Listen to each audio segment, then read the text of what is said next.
Technowood School is a school for autistic children and young adults. We have set this podcast up to provide our pupils with a fantastic opportunity to develop a range of skills whilst interviewing top sportsmen and women from a variety of different sports. Joining us today on the TWS Sports Podcast is Celtic and Manchester United legend. He won 4 Premier Leagues, 2 FA Cups, a European trophy, a Scottish League title, otherwise, and a Scottish Cup. Welcome to the podcast, Brian McClair. Thank you very much. Very kind of you to invite me. It's a pleasure having you. Firstly, I just wanted to say a massive thank you for travelling to our school today. It is an honour to meet you and have the opportunity to speak with you. Well, that's very kind of you. I was inspired by the invitation and inspired by your podcast, so I was quite happy to come here today and meet you in person rather than do it remotely, you know. So, No Wi-Fi to get in the way, because we all know what that's like. Well, yeah, there is. They can be here in 1 minute and down there the next. Sometimes my Wi-Fi is not as reliable, you know. When it works, it's very good, but the company tends to mess it up quite frequently, really, you know. So Yeah. so it's been a pleasure to be here so far, and thank you very much for the refreshments. Yes. Yeah. If you have any questions for us throughout the podcast about our experiences of sport, anything about autism, then please ask. We love to answer your questions too. Thanks very much. We like to start our podcast with some random questions before we start about your career. I like that a lot, yeah. Are you ready? Yeah, I'm absolutely ready for this. Okay. Who is the most famous person in your phone book? The most famous person in my phone, it'd have to be Alex Ferguson, I think. Yeah. So, anyone else in there that's... No, I'll stick with Alex Ferguson. Okay. If you could trade lives of anyone for a day, who would it be and why? If I could trade... Lives of anyone for a day? Lives? Yeah, lives. For a day. I think I would have to choose the lead singer or the lead guitarist in a group or music. So recently I've seen James, so Tim Booth would be quite a nice one to swap roles with for a day, the lead singer of James. I saw Springsteen in Dublin, so yeah, Bruce Springsteen for a day would be particularly good, I think. So anyone really like that. I'm going to see Pop in a couple of weeks, so Jarvis Cocker would be another one as well that I would probably look at. So if I could choose one, I would say Tim Booth. Okay. He's got a sore throat at the moment, so maybe it's not. He's not doing anything in the last couple of days. But Tim Booth, James, lead singer of James. If you could have any superpower, what would it be and why? I'd like to be invisible. Is that okay? Yeah. About being invisible. Yeah. Oh, that'd just be so much fun, wouldn't it? Yeah, you could imagine all the pranks you could pull if no one knows you can actually see you as you. You're invisible, but they can hear you. Is that Yeah. the thing? So that'd be wonderful. That. What, you can make people think you're a ghost? Yeah, because I've got. I love getting a little rise out of my grandchildren who are 5, nearly 3 and 7 months. So the 2 oldest ones, that'd be great. Being in the room but they can't see you, they've no idea what's going on. Particularly because they're starting to get a bit naughty now, you know. So. Plus, if you're hungry and you don't want anyone to know it's you can always turn invisible and sneak something. Yeah, that'd be great, being invisible, yeah. Like a cookie, and no one will know it was you. Yeah, exactly, yeah. Brian, can you sit a bit closer to the microphone? Aye, of course, aye. Thank you. Thank you for answering these questions. Let's chat about your career. Is it alright, so you want to do them again now? Okay. So we want to take you back to the beginning and talk about your childhood. What are your memories of growing up, and did you always want to be a footballer? It's strange in that my mother's passed me over a number of photographs recently, so I was only a baby, maybe 1 And then the photographs, there's a ball, and I don't know where the ball came from. No, I'm not kicking the ball around, but there was a ball there. When I went to primary school at around about 4 or 5, we all got taken from to primary 1 into the school hall, and the school I was at, big windows at the side and big curtains, and the curtains got closed. And on stage was a projector. I'd never seen a projector on the screen before, so I knew what it was, but I didn't have any evidence of it. And they shut the curtains, all the other kids came in, although the ones sitting behind you, because we were the little ones, so I was sitting closest to the stage. And they put on the highlights, some guy came on and mentioned something about, and they put on the highlights in the 1967 European Cup final, Inter Milan versus Celtic. It was a game which Celtic eventually won 2-1. And I was totally hypnotised and fell in love with football. And I thought to myself, that's what I want to do then, as a 5-year-old or something like that. I spent a lot of time after that. In modern sport now, there's people who have been to university and got degrees, and they talk about visualisation. But as far as I'm concerned, it's daydreaming. And I used to daydream. Still daydream, but being invisible now. Daydream of what I'd like to be able to do. So I refused when I was a bit older, when I was 13, 14. My mother started working as a primary school teacher, and she would drive to primary school, but she would drop off my sisters and my brother, but I refused to get a lift because I wanted a longer time to daydream between the house and school. And I used to daydream, and we've got evidence of this about playing for Celtic and playing for Manchester United, because on my technical drawing board there's graffiti all over it. Now it's Chelsea's on it, that's because my brother inherited it after me, but Manchester United's written in big red letters on this when I was 15 years of age. So, and the thing I always talk about a lot of times is, when I'm seeing any younger people, is don't let anybody steal your dreams. Do you know who steals your dreams? No. Adults steal your dreams. You know, if I asked my 5-year-old granddaughter said to me recently, "Grandpa, can I be an astronaut?" I said, "Of course you can. But she may be an astronaut. If you keep telling them won't be an astronaut, you're stealing their dreams." Yeah, so many people, what's happened to Adam, I don't know. Maybe he had dreams of doing something else.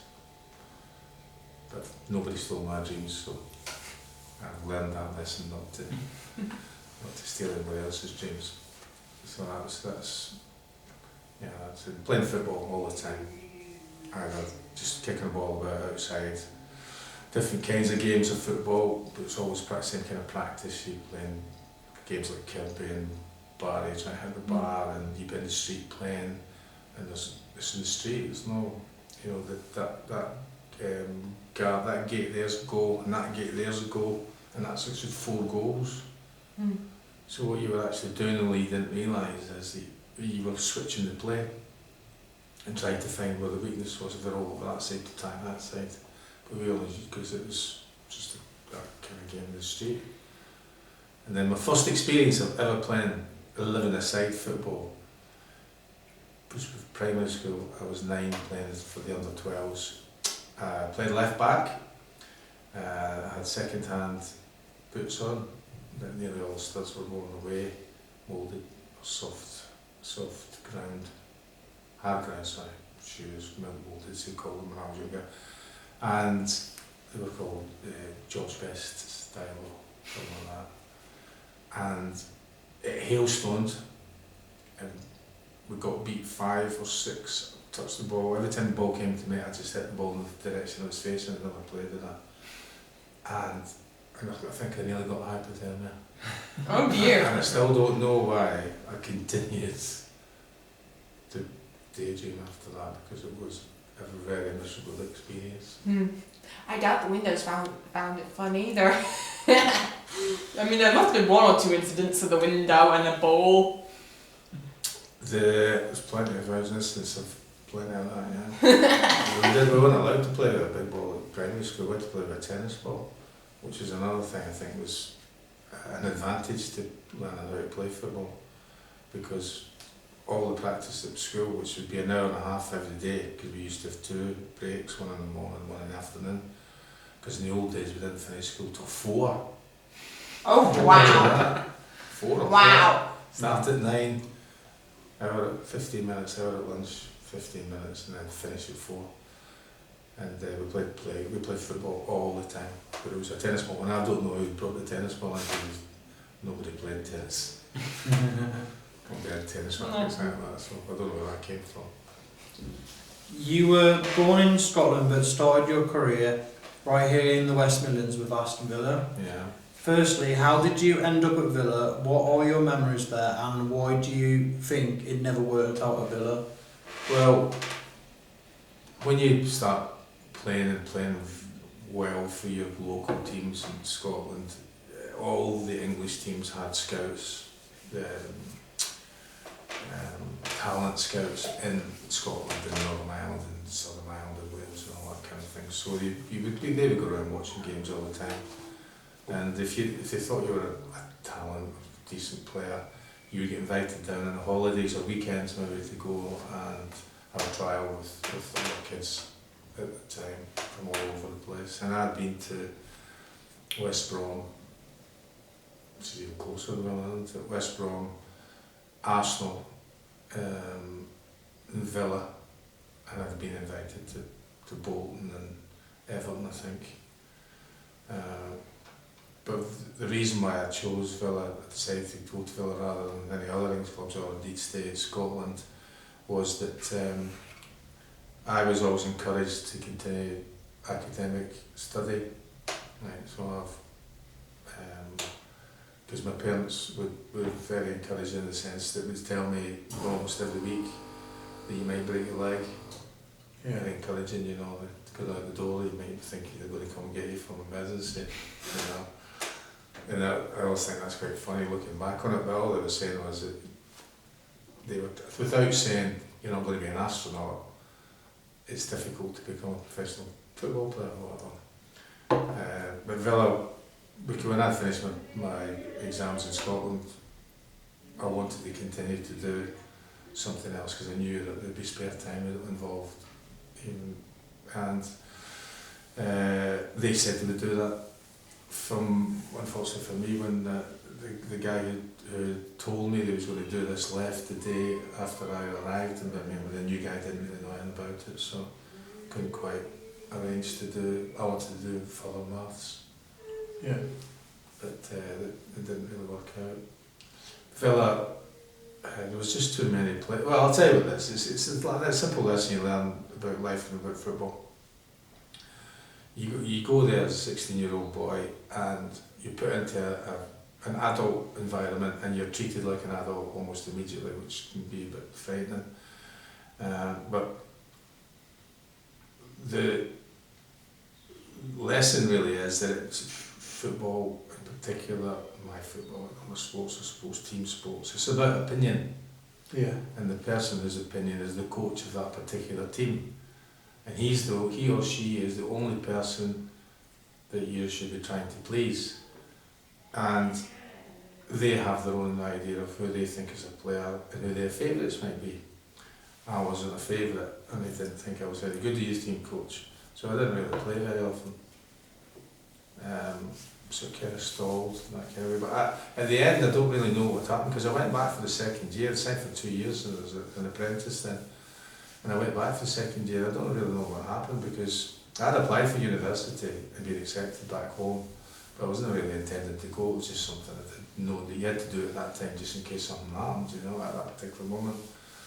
And then I got called into Robson, who was a manager of Villa. So it was just me as a 16, 17-year-old in the office with a manager.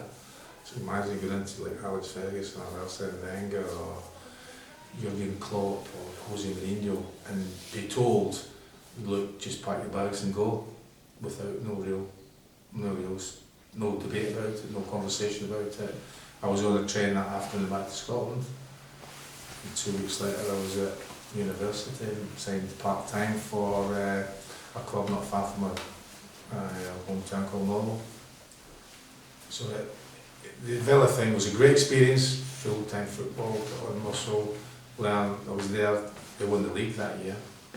I like to take a little bit of responsibility of that because I cleaned Dennis Mortimer's captain's boots, and he had the shiniest boots in the old English First Division. Cleanest, shiniest white stripes, used to paint him as well. And at that time I learned that you should, whatever you're given, you should try to do the best possible job you can do, and that included mopping the floor or having to clean the toilets, which you don't need to do anymore in team sport, but you learned about discipline and doing the very best you could at anything you were given. So I wouldn't say it as a failure in the sense of it didn't work out the way that I hoped it worked out. I wouldn't say it's a failure, it's just part of the journey, you know. You signed for Motherwell and manager Jock Wallace. What are your memories of joining them, and what is your standout memory with the club? The Jock Wallace shouting at me. He was a fierce man. He'd been, I think he'd been a PT trainer in the army, so they'd learned, I think they got the job, these people in the army at the time, or just before that, when you used to have to do national service in the UK, was that if you had a great shouting voice, you got the job as shouting at people as getting to run up down hills and all that kind of thing. And that was my abiding memory of him, and taking us to this sand dune in the east coast of Scotland. And I've never had such a hard session in all my life of running down and up and down and down and halfway up and back up again. That's what I'm screaming at you. And then at the only thing is at the end we got the chance to run all the way down the hill into the sea. So I ran into the sea, and then he took us for lunch, which was quite pleasant. And then we got on the bus, and on the way back he said, I'm going to bring you back here during the season to see how fit you are. I thought, I can't come back here. I can't come back here again.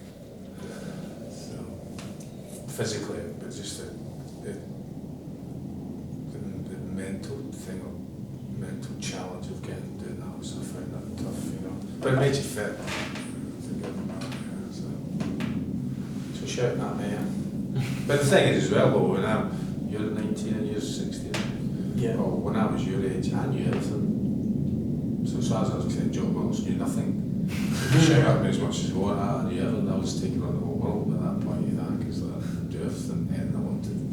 So advice wasn't something I would open my mugs to, you know, my ears to. And it was only some time later that I realised they were actually trying to help me, you know, by giving me some advice. So.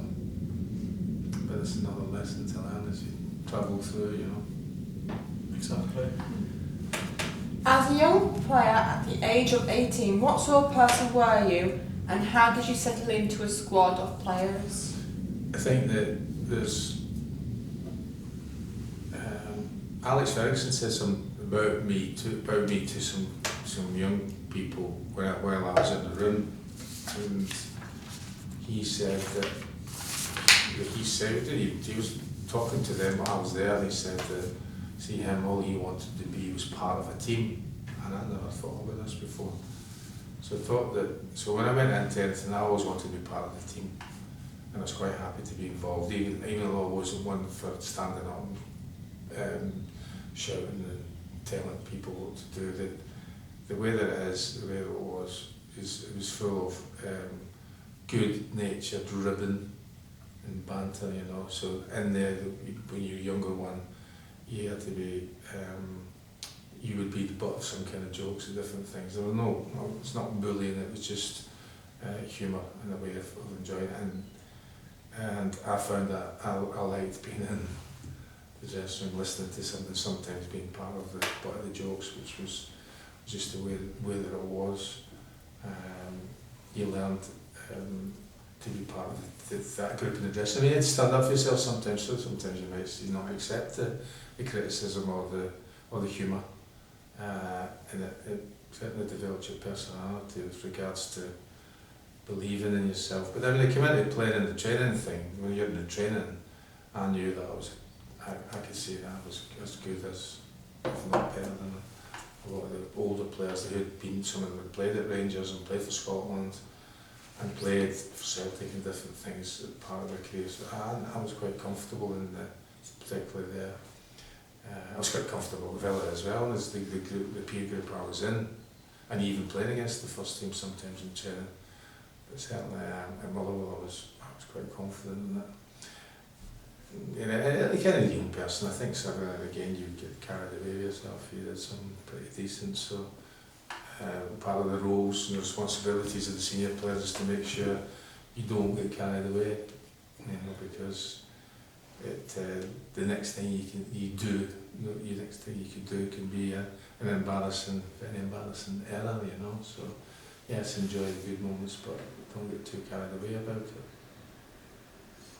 You then left Motherwell and joined Celtic.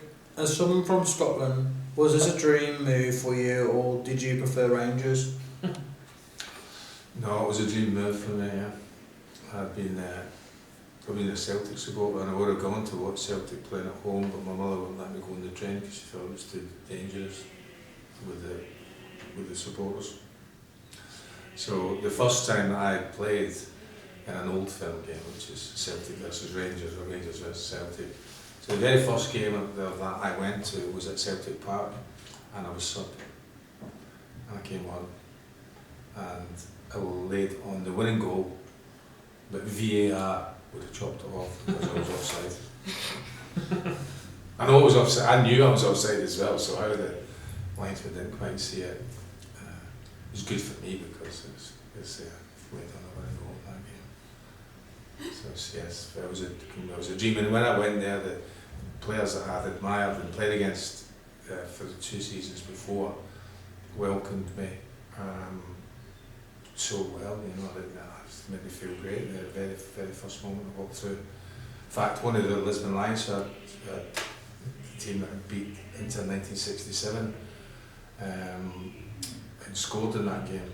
Stevie Chalmers was working with Celtic at that time, and he came across out from the little office to welcome me to Celtic Park, which I thought was pretty classy. You know, I didn't have to do that bit to welcome me. I was, wow, he's a proper legend. So from the moment I walked in there, I felt part of it. Yeah. Nice. Is it true you got the nickname Chocky from Tommy Burns when in Switzerland with Celtic? Yeah, it was. Well, he made it stick. Yeah. He didn't actually come up with a nickname because it was a roasting hot day in Switzerland. I mean, it was like 90 degrees in the shade, and we were playing, I remember, Saturday afternoon. And the team we were playing used to be called Bal, and now called Basel, even though it's spelled exactly the same way. But that's what we're called now. Yeah. And there's like all stadiums, big old stadiums with terracing, and a big massive big terracing behind. There was nobody really at the game. But you could hear these two voices, almost like talking about being invisible, singing Celtic songs before they appeared. And then they appeared right at the top of this massive terracing. And they're dressed for winter. They've got hats on, scarves, Celtic hats, Celtic scarves on, big coat, 90 degrees, go over the hill. And because it was quite quiet, one of them shouts, "On you go, the chocolate McClair!" And Tommy Burns, being one of the wittier ones, "What was that?" "Right, you're having that." Because sometimes they thought if it would annoy you, they'd keep doing it, it's just part of the humour. You know, if someone's annoying you, you're going to keep getting it. So so every minute, every single time I was around, he was touching the ball and having a meal, whatever, it was chocolate. So yeah, he made it stick.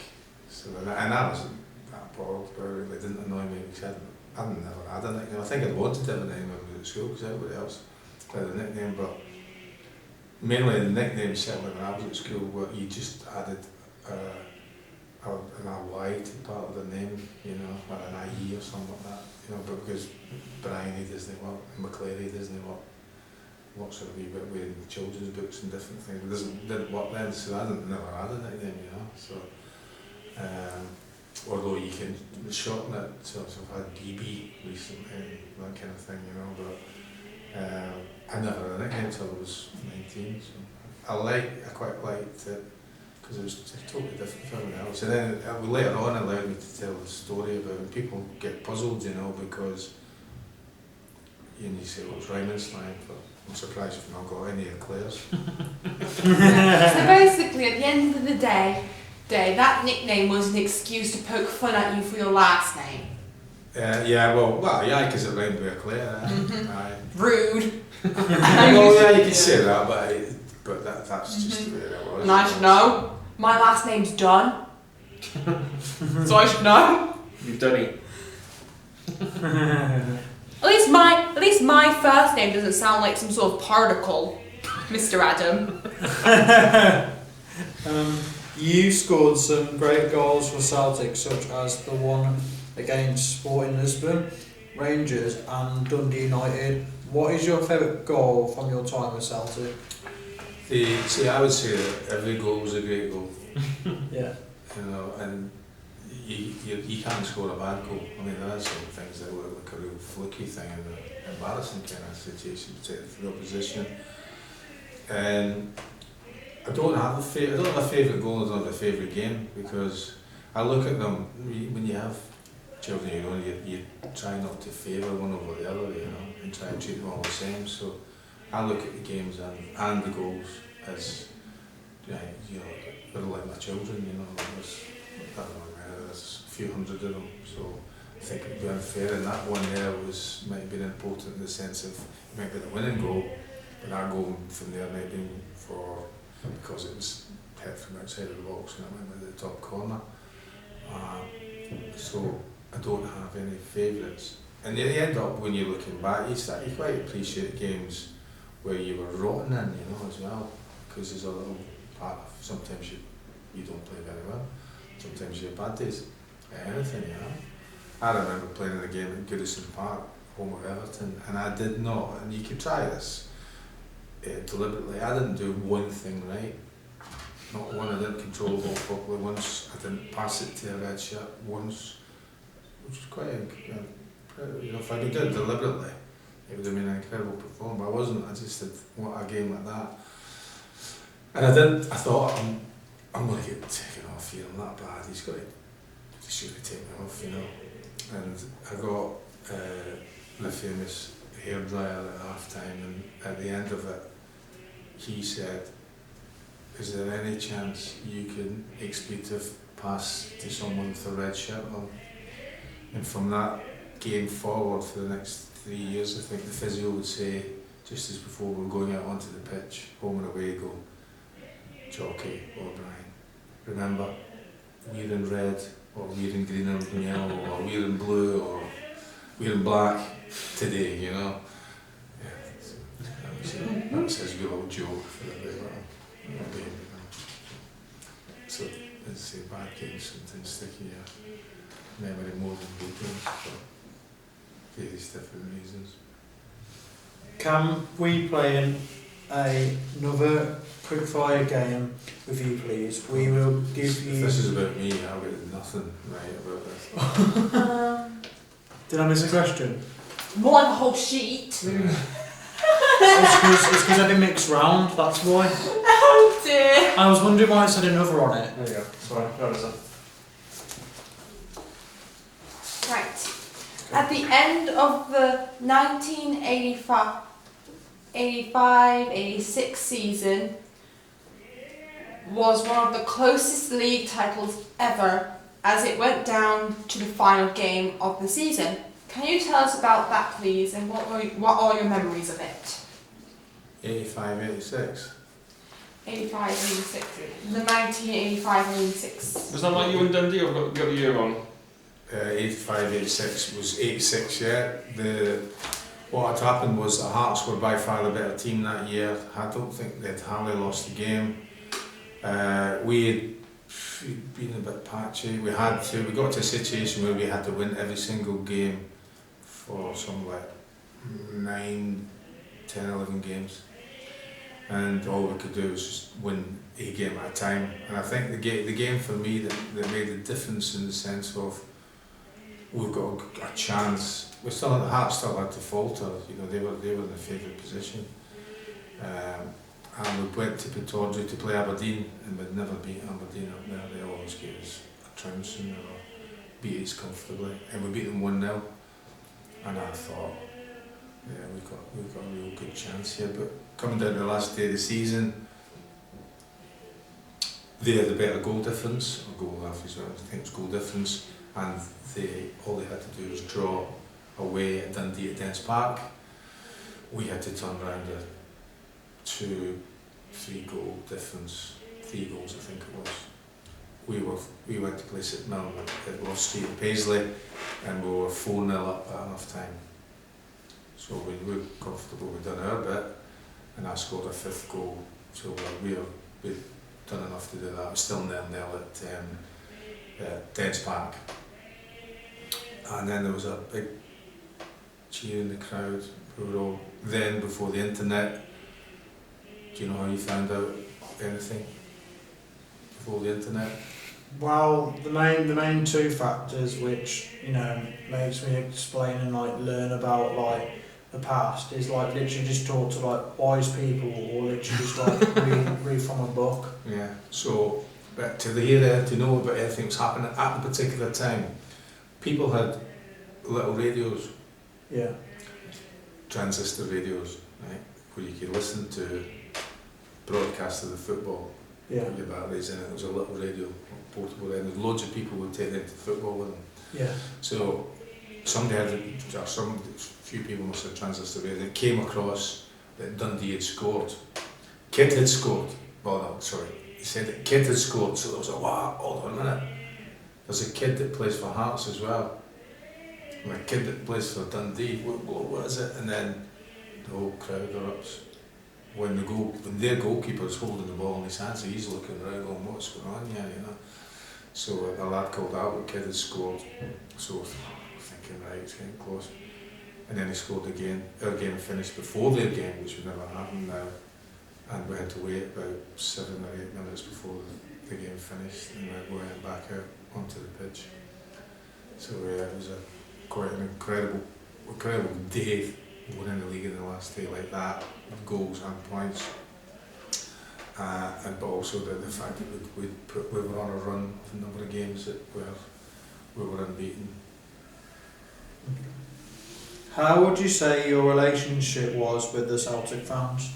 I would say it was good, but I think that with anything you've got players that are, you might,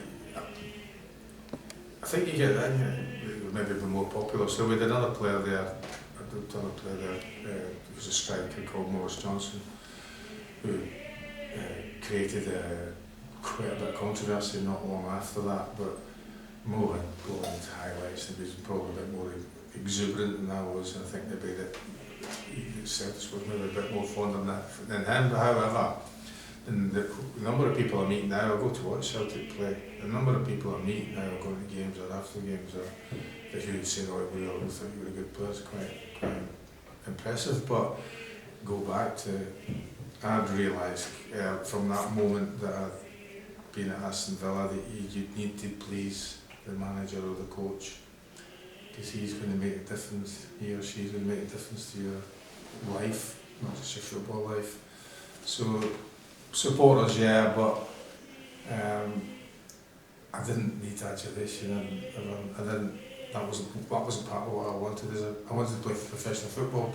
I wanted to play in front of fans. I wanted to win things, but I didn't want to have that. I mean, my ideal thing would have been getting the bus to football, going in, playing the game, getting all that bit in the game, finishing and getting the bus home, and nobody knew I was. You know, like that, going back to that invisible person.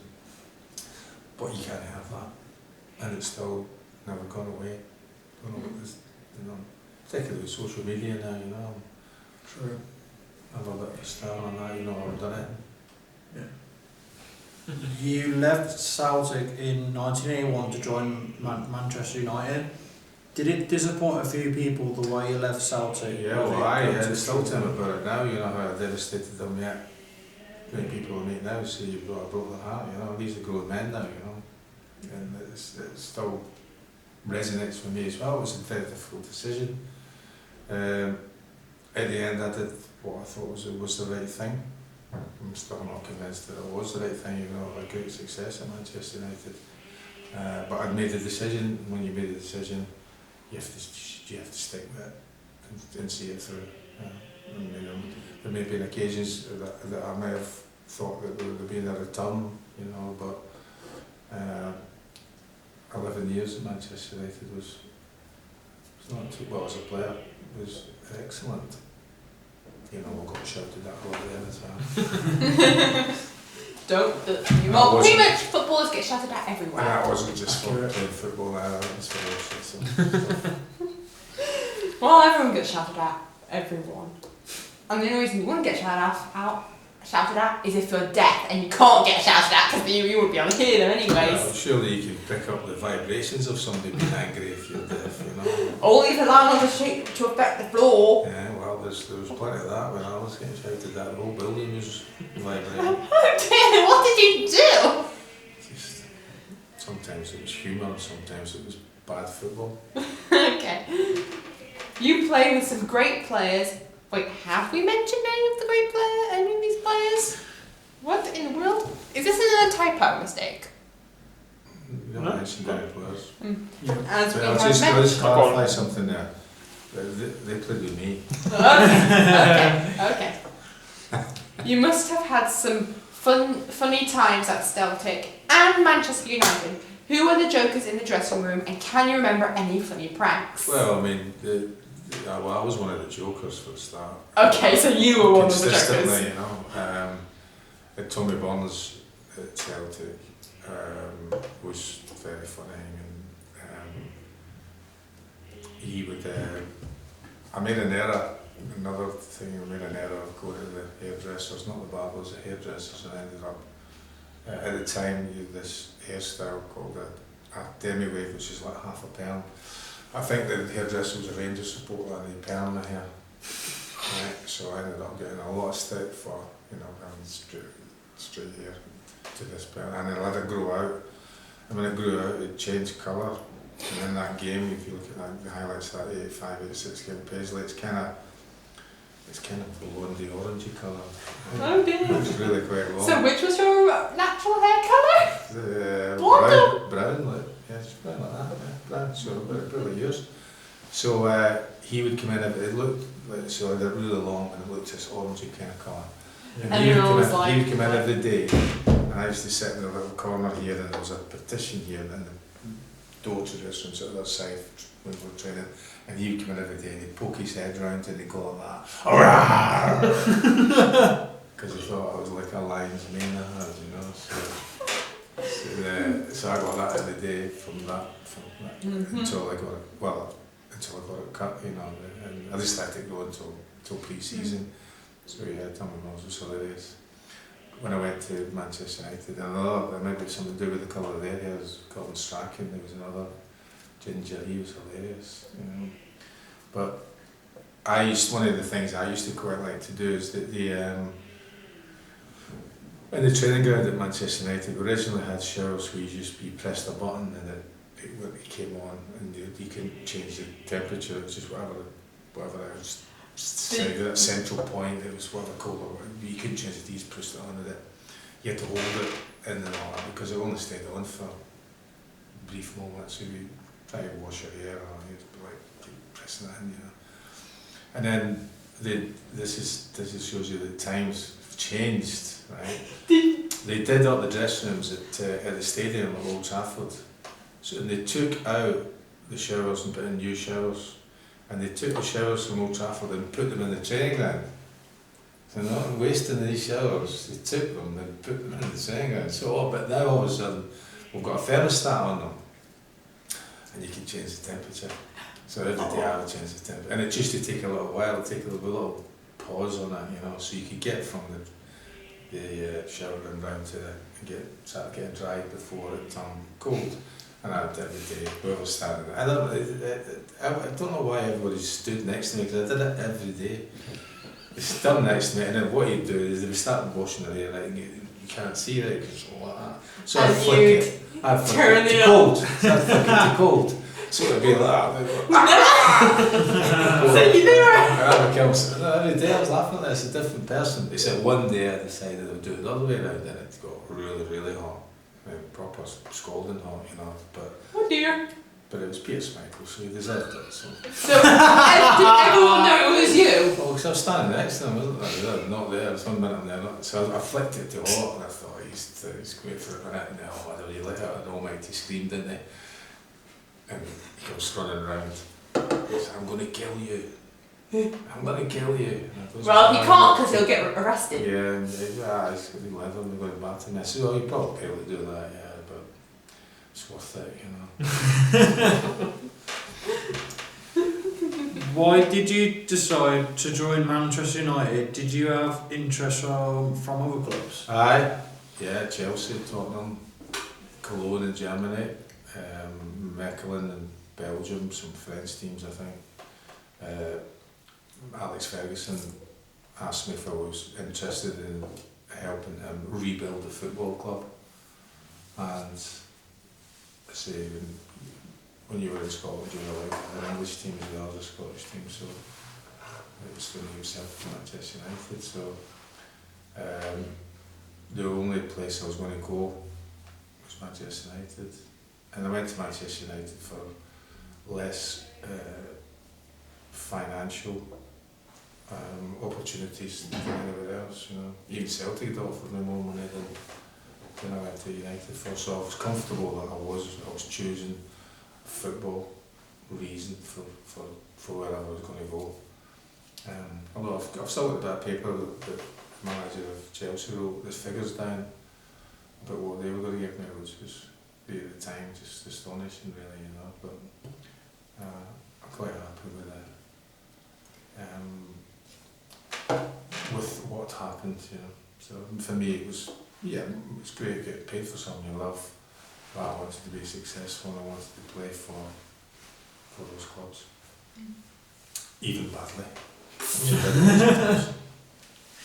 Can you recall the first time you met Sir Alex Ferguson, and how did he persuade you to join Man United?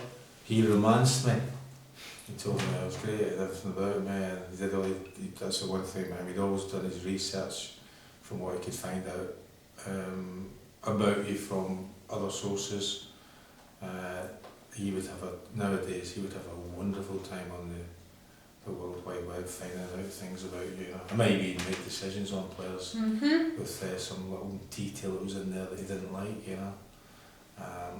So he kind of romanced me until I signed, and then he was ghastly to me after. Hey, good to know. You missed out on the 1990 World Cup in Italy after playing every game in the qualifiers. How did you feel about that at the time? And do you feel you should have gone to the World Cup? Well, how would you feel? To be honest, I admire the person who was selected instead of me. It's a good answer, that. Yeah, I like that. Yeah. How would you feel? Pretty much the same. I'd be jealous. I think when you're not expecting it, you know, because you're involved in every game, and you want to play in a World Cup, that's another thing. You want to be Celtic, Manchester United, but you want to play in World Cups. You pick for your country, you want to play in World Cup. Yeah, it was difficult, but then the same kind of thing. It was difficult for the coach and Andy Roxburgh he's got to pick his group of players, and he decided for whatever reason. Now for mine, I always look at, you know, whatever happens is you're culpable yourself. So I think it was my own shortcomings, whatever they were. I mean, may well have been, or as a member of the squad rather than the football. But he made the decision. He told me, it would always be nicer to be told something face to face, but he called me, and that was the decision that was made. So I watched the World Cup. One thing in Scotland didn't do that well, so a bit disappointing really all round. I never played in the World Cup, but I did get back involved in international, and I played in the Euros not long, 2 years later. But yeah, you know, when you look back, you say, well, it's just all part of the thing. You can't. I like to have everything, but you couldn't have everything. So it was just one of those things. I don't have any issues with the people who made the decisions. They made the decision they thought was the right thing, but you recognise that when you become involved in coaching and managing, like in the Caribbean, managing people like I did when I stopped playing. And you can use those experiences. I think I've always been quite positive about negative things. You know, I nearly got there. Mm-hmm. Funny you mentioned the 2 years the Euros 2 years later after that. Funny you mention it. Yeah. 2 years later, you played in the European Championships in Sweden. What are your memories of that tournament? Well, I couldn't score a goal for Scotland. I just couldn't just get a goal. Just couldn't. My international career wasn't. I mean, I've got 30 caps.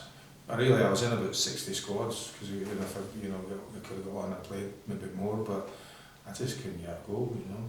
And I got a goal in the, which could put it down to dubious goals panel. It might have been a lone goal, you know, but if you check the record books, it says my name. So we played really well, and we played against great teams. We played against the Netherlands, Holland. We played against the Germans, and we played against the CIS, which was the old Russia. Andrew Konchevsky, who was my roommate at United, he was playing for the Russians, and yeah, I was playing against Ruud Gullit, one of the best players of the world at the time. Well, I say I was playing against him. I didn't see him for the first couple of minutes because he was like invisible. He was in front of me and then like flu powder out of Harry Potter just disappeared, and I was like, he was over there. CIS, that sounds like some sort of shady organisation. Oh, yeah, isn't it? Well, it was there, it still is. Well, Russia is pretty shady right now, isn't it? Alright. My question. You moved to Manchester where music in the city was massive. What does music mean to you, and did you and your Manchester United teammates ever go and listen to live music? Well, when you could do it, you were supposed to stay in 40 hours before every game. So when we started to get a bit more successful, the opportunities to go out sort of narrowed down. And I eventually, during that period, ended up with 3 young kids, so you had to spend time with them. But yeah, there was a few concerts to go. Never made it to the Hacienda. I don't think it would have been a place that if Alex Ferguson found out that you were at, would have been too pleased about. But I'd always, football and then music for me was 2 wonderful things that went together. You know, a lot of the musicians that I've met wanted to be football players, and a lot of the football players, the enlightened football players, wanted to be in bands. So it was a great time. But I didn't live in Manchester. I was in the leafy suburbs of Cheshire. So I didn't venture into town that much. Couldn't really, and even then, I mean, you've got social media now. The people have reported where you can be in seconds, no matter where you are. I mean, I was the guy sent me, I don't know how I found out the address, sent me some strips and asked me if I'd sign them. And he sent me a package with stamps on it. And I just couldn't be bothered with the post office. Right? And I thought, I really need to do something about this. It's been there for about a year, lying on the floor. And I took it to the post office, and whatever happened to the stamps or whatever, they said they won't accept this parcel because the stamps have been used before. And I thought, surely somebody's not stuck on used. They won't accept it, right? So I knew that I was going to be down in Manchester, and it was North Manchester, this parcel. So a couple of weeks ago, I thought, alright, I'll go. I was going to go and see somebody else in North Manchester who had something for me.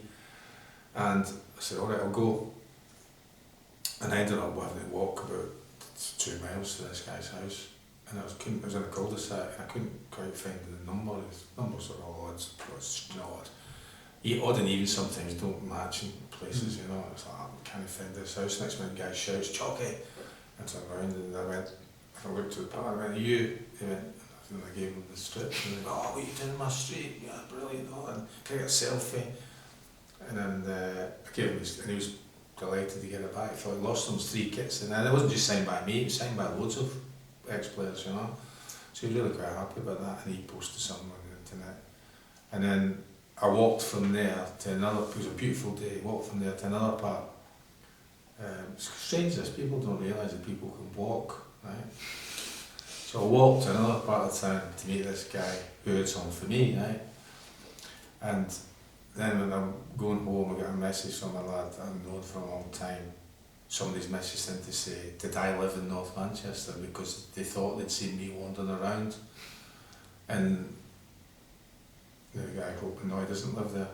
And I just said, no, back in a laughing face. And I'm like, what was it you know? Because this lad likes to know everything about everything, you know. Yeah. And I think it's funny because I don't tell him, so it's annoying for him, you know. So, you know, so he knows within brief minutes that somebody'd seen me walking. It's just, people don't walk. Exactly, people who didn't play football don't walk. They don't We walk have around legs. anymore. What do that's people how- think they're Well, for? that's how I look at it, you know. I'm quite happy to go, I'm quite happy to walk or get the bus or get the train, you know. So it's not, but other people find it difficult to understand, you know, where's your car? Like, 10 miles away. Why would you use a car where you want to go is like 2 blocks away? Literally. Well, that's just the sort of thing that annoys me all the time when I see people driving to the supermarket across the road. That's stupid. Well, unless you're getting a big shop, because if you don't really carry it all home, you know. Drag whoever in the house with you along and make them help you carry it, and it's a That's problem always- solved. That's always a good shout, yeah, but yeah. Or kidnap the shopping cart. Brian Robson was captain of Man United when you joined the club.